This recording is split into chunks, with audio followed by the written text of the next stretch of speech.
We have Talking at Night by Clare Daverley. This is one of my favorite literary fiction romance stories that I've ever read. This is just so beautifully written, and it's one of those love stories that transcends over the lifetime of our two main characters who meet as teenagers and throughout their lives just keep finding their way back to each other.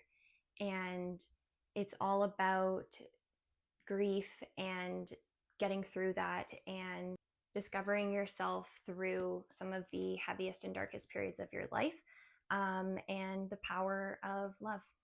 It's a really beautiful read. We have You Are Here by David Nichols. This was such a joyful, fun read. I honestly had the absolute best time reading this book.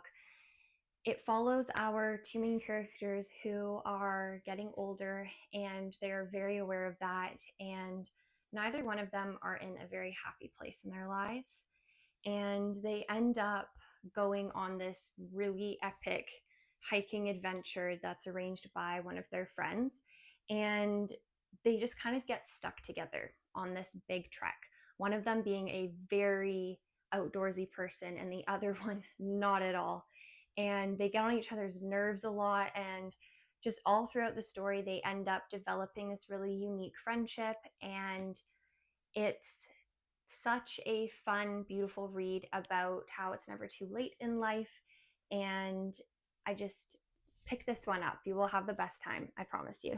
One Day in December by Josie Silver. It follows our main character who doesn't think she believes in love at first sight.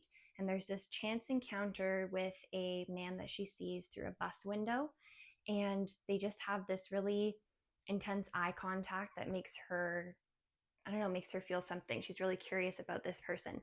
She doesn't think she's ever going to see them again. And then she ends up being introduced to them as her best friend's partner.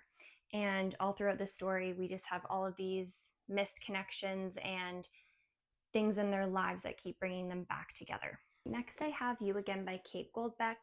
This is a very humorous romance story. The main character is not your typical leading lady in a romance book. She's a really kind of spunky character, and this has a very good enemies to lovers, if you will, plot, but more believable than you get in a lot of stories. And this one will definitely have you laughing throughout the book, and I guarantee you will find this a really fun read.